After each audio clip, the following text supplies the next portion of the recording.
पालकमंत्री जयकुमार गोरे यांनी आज पंढरपूर येथील पत्राशेडजवळील रिद्धी-सिद्धी दर्शन रांग, वाळवंट मंदिर परिसर व भक्तिसागर या ठिकाणांची प्रत्यक्ष पाहणी केली। आषाढी वारीच्या सोहळ्यासाठी पंढरपुरात भाविकांची मोठी गर्दी आतापासूनच व्हायला सुरुवात झाली।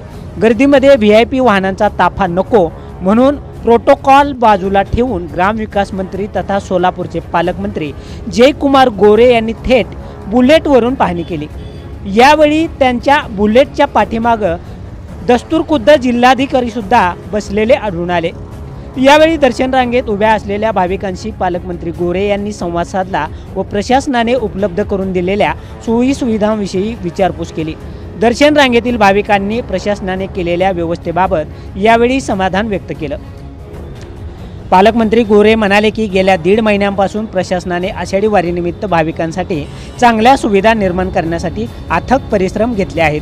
केलेल्या कामाबद्दल आपण समाधानी असून येथे येणाऱ्या वारकरी भाविकांचे उत्साहाने स्वागत करण्यासाठी प्रशासन सज्ज आहे।